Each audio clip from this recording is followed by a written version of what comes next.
علیہ وآلہ وسلم نے فرمایا. تو ویورز جب آپ نے کہنا ہے نا آپ صلی اللہ علیہ وآلہ وسلم پورا کہنا ہے. آپ صلی اللہ علیہ وآلہ وسلم نے ارشاد فرمایا کہ اللہ کے ساتھ کسی کو شریک ٹھہرانا, جادو کرنا, کسی کی ناحق جان لینا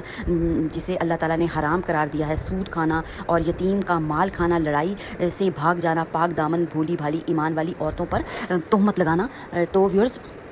کیا ہے نا کہ ہم لوگ کیا کرتے ہیں کہ اچھا کوئی عورت جا رہی ہوگی نا تو اس کو کمنٹس نہیں آپ نے دینے. یہ بھی ایک بہت بری جو ہے مرد حضرات سے معذرت کہ وہ پہلے تو پورا خاتون کا سکین کریں گے, اوپر سے نیچے کا اس کو دیکھیں گے, اور پھر اس خاتون کے بارے میں پتہ بھی نہیں ہوگا اور اپنے پاس سے جو ہے وہ آپ فتویٰ نہیں دے سکتے. یہ تباہ کن گناہ ہے جو کہ تباہ کر دیتے ہیں. اور پھر سب لوگ کہہ رہے تھے ہم تو نماز بھی پڑھتے ہیں, قرآن بھی پڑھتے ہیں, رب تعالیٰ کی عبادت بھی کرتے ہیں, تو ہمارے ساتھ یہ کیوں ہو رہا ہے. تو پھر ہم نے جو ہے اپنے اعمال پر اور اپنی روزمرہ زندگی پر بھی ہم نے توجہ دینی ہے اپنی سب عبادات کے ساتھ, کیونکہ ہم ظاہر سوسائٹی میں رہتے ہیں اور اس سے جو ہے ہم سوسائٹی میں رہتے ہوئے نا ان چیزوں کو ڈینائی نہیں کر سکتے کہ ہم بالکل جو ہیں نظر بچا کے جا رہے ہیں اور ہم نے کچھ بھی نہیں کرنا. ہم نے کیا کرنا ہے کہ اپنی نظروں کی اور ہر چیز کی حفاظت کرنی ہے اور کسی پہ تہمت نہیں لگانی. اور فردر چیزیں جو میں نے آپ کو اوپر ساری بتائی ہیں, اور آج کل جیسے کہ جادو ٹونے کا بھی بہت زیادہ ماحول ہو رہا ہے, تو یہ سب چیزیں جو ہے فردر جو میں نے آپ کو بتائی ہیں ان